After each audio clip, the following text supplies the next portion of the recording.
Pour des fêtes de fin d'année 2023 et de nouvel an 2024 en toute sécurité sur l'ensemble du territoire national, comme il est de tradition, sur très haute instruction du chef de l'État, chef des forces armées,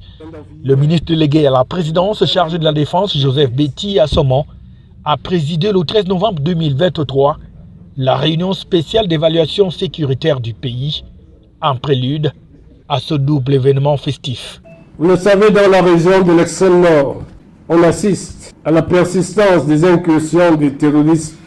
du groupe Boko Haram, en quête de pitance dans la plupart des cas. Les actions offensives concertées de nos forces, en collaboration avec les autorités administratives et en synergie avec les populations locales, à travers les comités de vigilance, en sus de la collaboration avec la force multinationale mixte de la Commission du bassin du lac Tchad et les armées nationales des pays membres, continuent de montrer leur efficacité. Si dans l'ensemble, la situation sécuritaire du Cameroun est satisfaisante, hormis quelques régions telles que l'extrême nord, le nord-ouest ou le sud-ouest,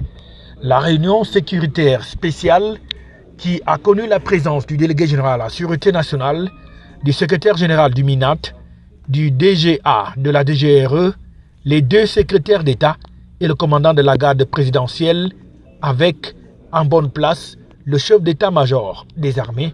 C'est donc une réunion qui permet aux différents chefs des régions militaires interarmées et de gendarmerie de présenter chacun en ce qui le concerne la situation sécuritaire dans sa zone de compétence. Plusieurs indicateurs sécuritaires objectifs nous invitent à la prudence et à une vigilance plus accrue. Il y a par ailleurs lieu de signaler la prégnance des problématiques de transhumance armée,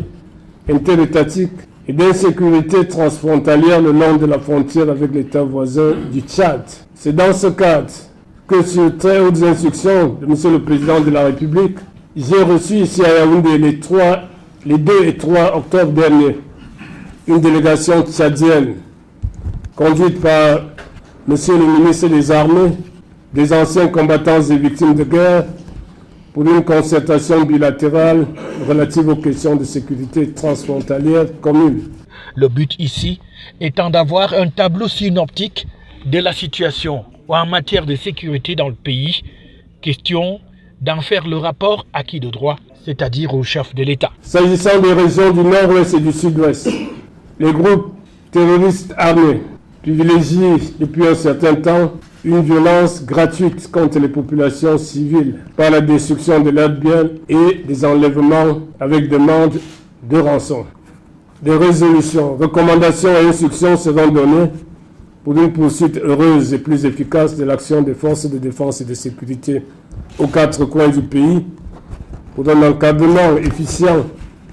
des fêtes de Noël 2023 et du Nouvel An 2024. L'objectif global étant de permettre aux Camerounais et aux Camerounaises de pouvoir mener en toute quiétude leurs activités au cours de ces fêtes de fin d'année qui s'annoncent déjà très belles.